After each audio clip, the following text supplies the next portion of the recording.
এটা তো বিষয়টা হলো যে আমি প্রথমবার যখন আমি অনুমতি চেয়েছিলাম তখন ১ নম্বর কেস ছিল মাননীয়া শেখ হাসিনার বিরুদ্ধে।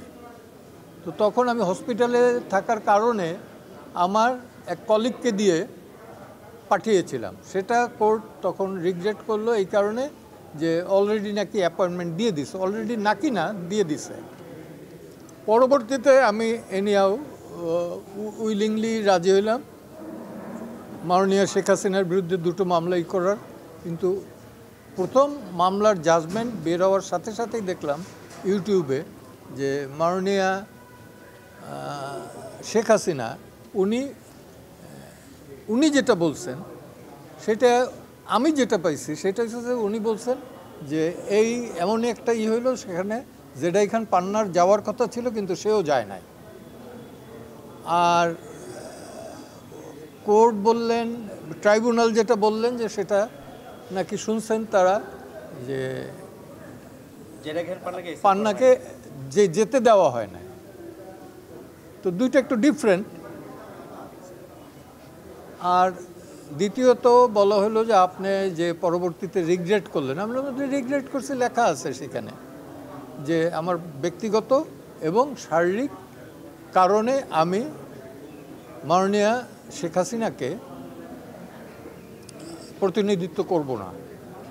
কারণ এখানে আমি একটা মিডিয়ায় নাকি বলছিলাম, আমার খেয়াল নাই কখন কি বলি, যে আদালতের প্রতি আস্থা নাই। তো আমি এটা তো স্বাভাবিক যে কোর্টের বিরুদ্ধে আস্থা নাই এই ধরনের মামলা কিন্তু দিতেন। পূর্ব পাকিস্তান সুপ্রিম কোর্টের চিফ জাস্টিস ছিল চিফ জাস্টিস হাসান ইমাম, তার বিরুদ্ধে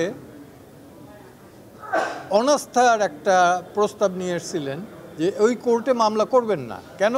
যে আপনার উপর আমার ক্লায়েন্টের আস্থা নাই। কে করছিলেন? বাংলাদেশের প্রথম অ্যাটর্নি জেনারেল মরহুম এম.এস খন্দকার, সাবেক অ্যাটর্নি জেনারেল এ মোহাম্মদ আলীর পিতা, এবং উনি বাংলাদেশের প্রথম অ্যাটর্নি জেনারেল ছিলেন সম্ভবত এটা 1964-এরই। ডিএলআরএ বা পাকিস্তান ল রিপোর্ট জার্নাল এগুলোতে পাবেন আপনারা।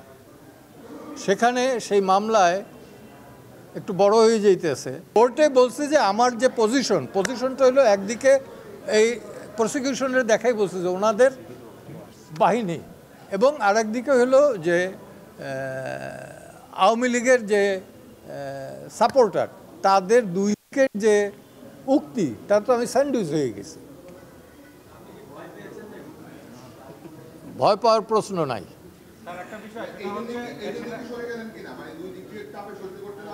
না না না না, বারবার তো অবস্থান পরিবর্তন করি না। আরো কয়েকবার বলো, উদাহরণ দাও, বারবার যে বললা। আমার বক্তব্য ট্রাইব্যুনাল কতটুকু, ট্রাইব্যুনাল না টোটাল বিচার ব্যবস্থা এটা কতখানি আস্থায় আছে কি না আছে এর সবচেয়ে বড় সাক্ষী আপনারা তো সমাজের আয়না। আপনারাই বলতে পারবেন যে মানুষ পুলিশ এবং বিচারের দ্বারস্থ কখন হয় এবং হয়ে তারা সন্তুষ্ট কিনা।